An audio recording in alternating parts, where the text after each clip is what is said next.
I'd been driving for only a few minutes when the scent hit me. Soft, floral, sweet but not cloying, like it belonged to someone who didn't need to try too hard to be noticed. My eyes darted to the passenger seat instinctively, even though I already knew. The fabric of the seat, slightly indented, told me everything. It was her. No name, no face, just the presence of her, the ghost of a person I didn't want to think about.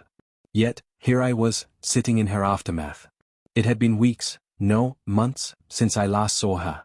I thought I had buried it all deep down, the pain, the confusion, the way she slipped in and out of my life without leaving a trace. But that scent, that lingering perfume, was like a neon sign blinking in my mind, pointing straight to her. I cursed under my breath, tightening my grip on the steering wheel as I tried to ignore the sudden rush of memories flooding my head. We used to sit right there, her on the passenger seat, my hand casually resting on the gear shift. Our conversations never rushed. She had this way of making everything feel simple, effortless. The way she laughed when I made some dumb joke, the way she'd glance over at me and catch my eye as if she could read my thoughts. But all of that was in the past. Or at least, I had convinced myself it was. But the perfume, it was like a slap to the face. I didn't even know how it had happened. One moment, she was there, and the next, she wasn't. There were no goodbyes. No promises. Just silence. But here it was again, a scent that carried with it 1,000 words I'd never hear, 1,000 emotions I didn't want to face. The seat beside me seemed almost occupied, a ghost of the past that had come to haunt me. It was almost maddening, the way my mind tried to fill in the blanks, to force a connection that wasn't there anymore. I couldn't even remember how things had ended, only that they had ended. She had slipped away, just like she had slipped into my life. With ease. Without explanation. And now her scent, of all things, had returned to haunt me. The car felt too small all of a sudden. Too empty. Every breath I took was thick with the perfume. I couldn't escape it, no matter how hard I tried. It was as if she had never left, as if this car, this place we had shared, was still hers just as much as it was mine. I couldn't help myself.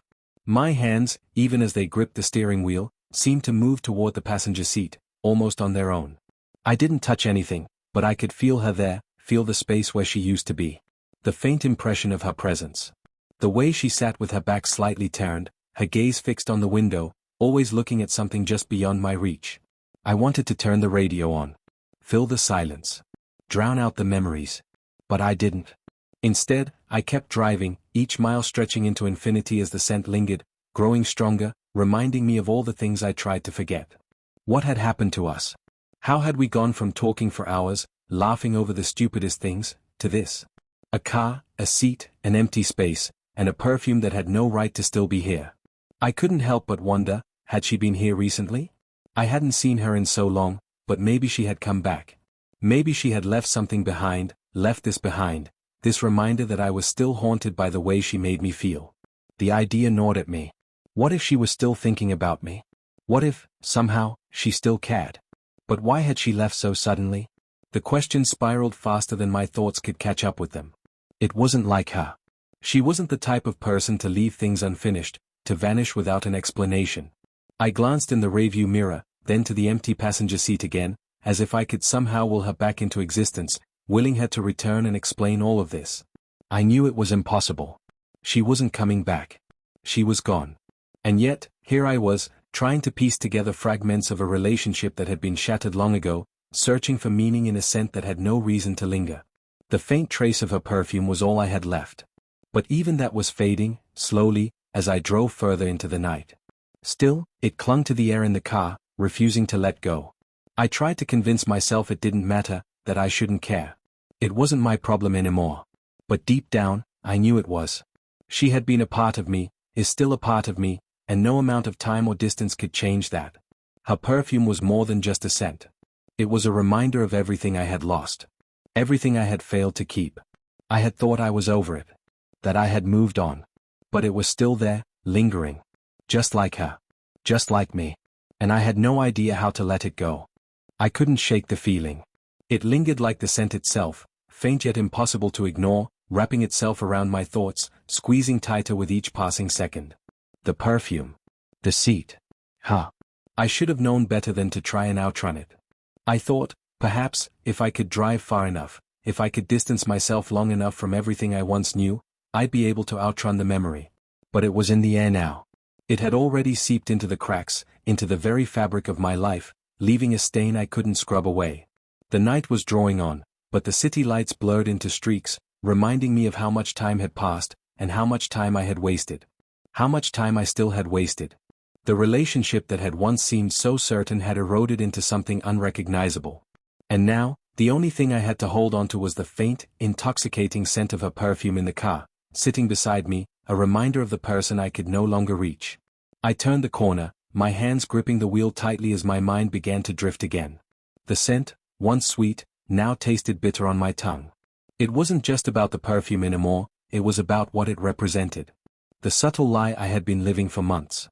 The lies I had told myself. The idea that everything would eventually make sense. That I would eventually get over it. But the truth was, I hadn't. The memory of her sat in the seat next to me like an unwelcome passenger. I hadn't seen her in weeks, and yet she had left an indelible mark on me, one I couldn't scrub out. I kept wondering if she had intended for this to happen, if this was part of the plan. Was the perfume an accident? Did she leave it on purpose? A parting gift, a reminder of everything we shared?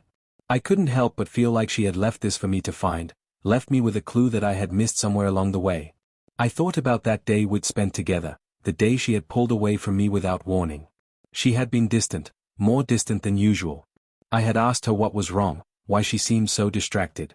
And she had smiled, that soft smile that always meant she was hiding something. But I hadn't pressed her. I thought it was just a bad day, that we'd talk it out later, that everything would go back to normal, the way it always had. But it never did. Instead, she had pulled away more and more, until we weren't even speaking to each other.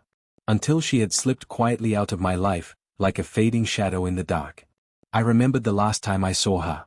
We hadn't even exchanged words, just a quick hug, a touch of her hand in mine, and then she was gone. The car had been parked outside her apartment, the scent of her lingering in the air even after she had walked away. I hadn't known it then, but I should have. I should have recognized that look in her eyes. It was the look of someone who had already checked out, someone who had made up their mind, and who wasn't coming back. But here I was, months later, sitting in the same car, with her perfume still filling the air. The seat still holding the impression of her presence. It was as if time had stood still, as if she had never really left at all. I reached out and grabbed the edge of the seat, running my fingers over the fabric. I could feel the warmth where she had been, the indentations she had left behind. It almost felt like I could still hear her laugh, still see the way her eyes lit up when she spoke. And I couldn't stop myself from wondering, why? Why did she leave? Why did she slip away without any warning? I didn't have answers. I didn't have any closure. And that's what hurt the most. I couldn't move on from something that had no ending. No resolution. I took a deep breath, trying to shake off the ache in my chest. But it didn't work. I kept seeing her face, her smile, her laugh, the way she used to tilt her head when she was thinking. It felt like I was losing her all over again, even though she was never really there anymore. I had been living with the lie for so long. The lie that everything was fine. That I was fine. I hadn't let myself face the truth until now. And now, sitting in the car with the scent of her perfume, sitting in the place she had once inhabited, I was finally forced to confront it. She was gone.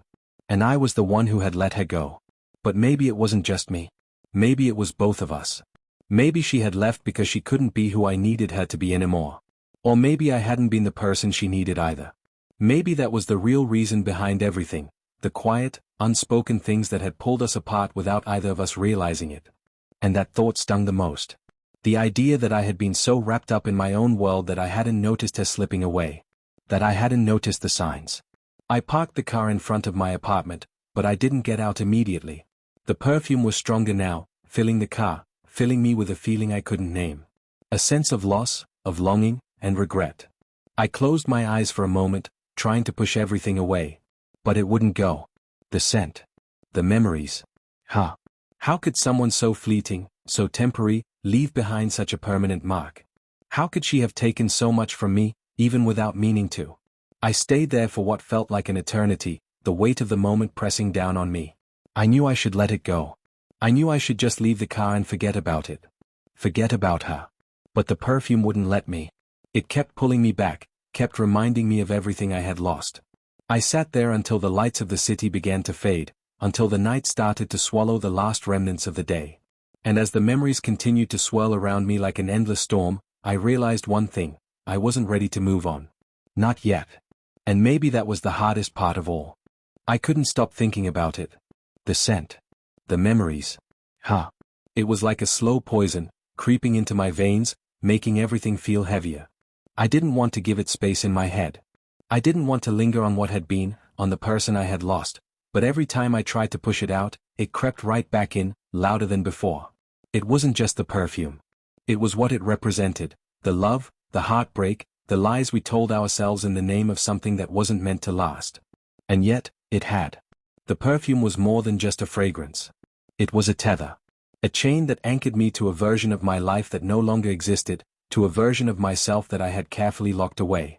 I was beginning to wonder if I had ever really moved on at all. Maybe I hadn't. Maybe I was just fooling myself into thinking I could. I walked through the front door of my apartment, still haunted by the scent in the car, but there was no escaping it. It lingered on my clothes, in my hair, in my skin. Like she was still with me, following me through every room of my apartment. It was maddening. I needed to get rid of it. I needed to move on. But how? I went to the kitchen, opened the fridge, and stared inside. The mundane action felt empty, like it was a routine I had been repeating without any real purpose. I picked up a bottle of water, drank it without really tasting it, then placed it back on the shelf. My mind kept circling back to the car, to the moment when I had first smelled her perfume. It had been as if the air itself had been suffused with her presence, as if the world around me had suddenly been charged with something I had no control over. I rubbed my temples, trying to shake it off, but it was useless. The memories flooded back again. The way she used to lean in close when she spoke, the warmth of her skin when I touched her hand, the way she would laugh softly at my jokes, as if I were the only person who could make her smile. It wasn't just a memory. It was an echo of her, still reverberating in the space we had shared. The moments we had built, and the ones we had broken, all replaying themselves in my head like a loop I couldn't turn off. I should have known. Should have seen the signs when they were there, flashing brightly, warning me. But I hadn't. I had been too blind. Too absorbed in the idea of us, of something that wasn't even real anymore. I had convinced myself that it was just a rough patch, that we would get past it, that we'd get back to what we had. But I hadn't seen how far we were already slipping. How far I had already slipped away from her. There were nights when I would sit alone in this very apartment, staring out the window, wondering where it had all gone wrong. What had changed? Had it been me? Had it been her? I couldn't figure it out. The reasons felt tangled, as if they were wrapped in layers upon layers of misunderstandings, unmet expectations, and miscommunication. But the perfume was a harsh reminder. A truth I wasn't ready to confront, but couldn't escape. She had been part of my world for a time. And now, she wasn't. It was as simple and as complicated as that. The car. Her perfume. The way she left me without a trace. I couldn't help but feel a strange kind of guilt. What if it had been my fault? What if I had pushed her away, without even realizing it? What if all of this, the lingering scent, the memories, was just a manifestation of my own insecurities? Was it possible that I had made her feel like she wasn't enough? That I had somehow made her feel invisible, even when I was right beside her? I couldn't stop questioning myself, couldn't stop wondering if I had somehow missed something. A sign. A clue. A chance to fix it before it all came crashing down. But now, all I had left were the fragments of a relationship that had once felt like it could stand the test of time. And the scent. That goddamn scent. I sat down on the couch, burying my head in my hands. I wanted to scream, to shake the memories loose, to push them all aside and move on. But I couldn't. It was like trying to push away a part of myself. A part of my past that, for better or worse, had shaped who I was. A part of me that, despite everything, I wasn't ready to let go of. I stood up, pacing the apartment in frustration. My thoughts were racing again, spinning in circles. The perfume still clung to me. It was as if she was still there, her presence filling the room, teasing me with what I had lost, and making me question if I had ever really known her at all. Why had she left? I kept asking myself that. Why hadn't I seen it coming? How could I have missed the signs? And then, the thought hit me like a ton of bricks. What if I wasn't the only one who had been running? What if she had been hiding, too? What if, for her, I had been the one who slipped away? What if she had felt just as lost, just as alone, as I did now? I sank back onto the couch, the weight of the thought sinking in with it. Maybe it wasn't just about her. Maybe it was about both of us. Maybe, in the end, We were both too broken to hold on to something that had never really been as solid as we thought. I closed my eyes, trying to block out the flood of emotions rushing through me. The scent. The memories. The questions. But I couldn't.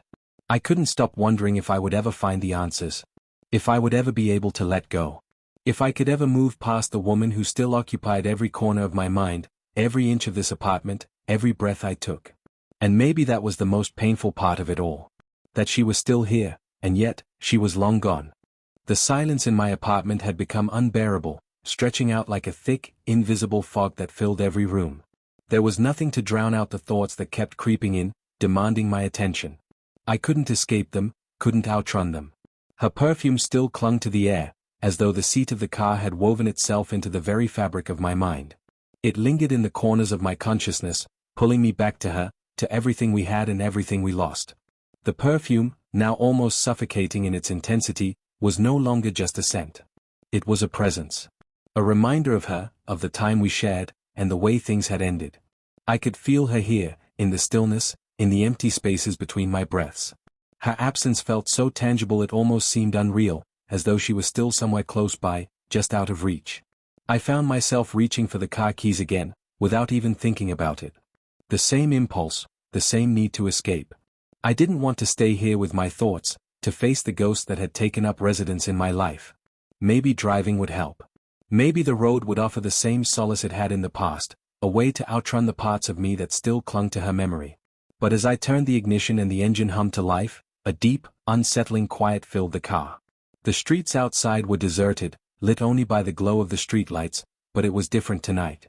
Every turn I took, every mile I drove, felt heavier. It felt like I was trying to outrun something inside of me, something I didn't know how to face. The longer I drove, the more I realized that it wasn't just about the perfume anymore. It wasn't just about what she had left behind. It was about everything I had failed to see in the months leading up to her leaving. It was about everything I had overlooked, the warning signs that I hadn't noticed, the moments that had slipped through my fingers because I was too caught up in myself.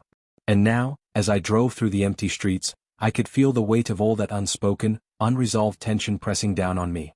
I stopped at a red light, staring blankly at the intersection ahead.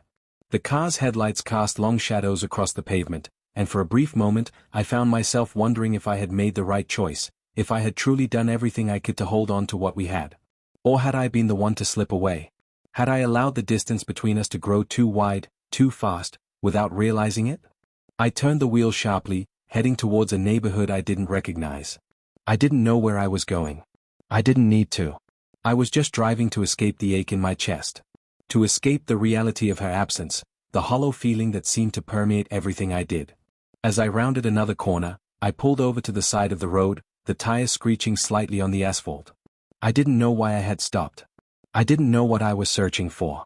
But there it was again, the nagging feeling that I hadn't truly let go. That I had allowed this unresolved feeling to remain locked in the back of my mind, buried under the pretense of moving on.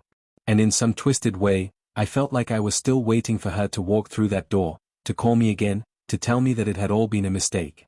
I sat there for a while, staring out the windshield, the glow of the streetlights casting long shadows across the empty street. Everything felt wrong. The air felt thicker somehow, heavier with the weight of the things I hadn't said, the things I hadn't acknowledged. But even as I sat there, struggling with the questions that refused to leave, I realized something. I couldn't keep chasing ghosts. The problem wasn't that she had left me. The problem was that I had allowed her to take up so much space inside of me, even after everything had ended. I had allowed her absence to define my existence, to dictate my every thought, my every action. And that was the hardest pill to swallow, that I had let something so fleeting, so intangible, control me like this. I slammed my hands against the steering wheel, frustration bubbling up in my chest. Why had she left? Why didn't I see it coming? I knew the answer, of course. It wasn't that simple. Relationships don't end with a single moment of clarity. They end in quiet erosion. It was 1,000 little things. The silences. The distance. The feeling that something had shifted between us, even if we both refused to acknowledge it. In the end, it was the things we hadn't said to each other that had done the most damage. And I had been too blind to notice it. The car was silent again, the weight of my thoughts pressing against me. But then, something shifted.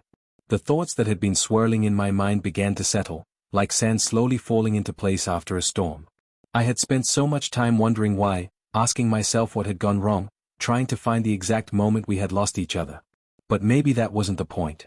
Maybe the point was that we had lost each other, and that was all there was to it. Maybe there didn't need to be a reason. Maybe we were never meant to stay together.